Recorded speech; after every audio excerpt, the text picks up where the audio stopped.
એઆઈએમઆઈએમે અમદાવાદ મક્તમપુરાના ઉમેદવારો જાહેર કર્યા। ઓવેસીની પાર્ટીએ રાકેશ મહેરિયા, એઝાઝ ખાન પઠાણ સહિત 4 ઉમેદવારોના નામ જાહેર કરી દીધા છે। રાકેશ મહેરિયાનું અગાઉ આપમાંથી નામ જાહેર થયું હતું। ગત મોડી સાંજે રાકેશ મહેરિયા એઆઈએમઆઈએમમાં જોડાયા હતા। એઆઈએમઆઈએમનો ખેસ ધારણ કરતા ઉમેદવાર જાહેર કરી દેવામાં આવ્યા છે। ખેડૂત નેતા રાજુ કરપડાએ કર્યા છે કેસરિયા। પૂર્વ આપ નેતા ભાજપમાં જોડાઈ ગયા છે। ગાંધીનગર કમલમ ખાતે ભાજપમાં જોડાયા છે। સુરેન્દ્રનગર જિલ્લાના ખેડૂત નેતા છે રાજુ કરપડા। ભાજપ આગેવાનોની હાજરીમાં ભાજપનો કેસરિયો ધારણ કર્યો છે।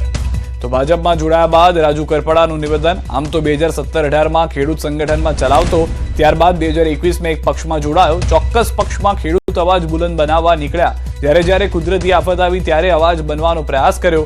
ખેડૂતોનું હિત માટે સરકાર સામે વિરોધ કરીને હિત નહીં થાય, પરંતુ સરકાર સામે વિરોધ પ્રદર્શન કરીને હિત નહીં થાય। વિરોધ કરીને ચહેરો ચમકે। ખેડૂતોના હિત માટે હું ભાજપમાં જોડાયો છું। ખેડૂતોની સ્થિતિ સારી નથી। હું જ્યારે જેલમાં હતો ત્યારે રાહત પેકેજ આપ્યું, એટલે ખેડૂતોની સ્થિતિ સારી છે।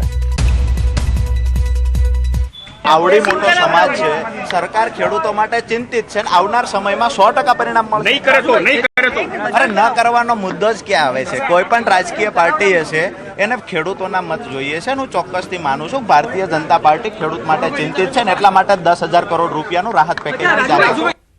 નાયબ મુખ્યમંત્રી સાથે કરપડાની મુલાકાત। રાજુ કરપડા અને હર્ષ સંઘવીની મુલાકાત। ગાંધીનગર સર્કિટ હાઉસ ખાતે મુલાકાત। ભાજપમાં જોડાયા બાદ કરપડાની મુલાકાત। 2 મિનિટ સુધી શુભેચ્છા મુલાકાત કરી। સામાજિક આગેવાનોને પાઠવી શુભેચ્છા।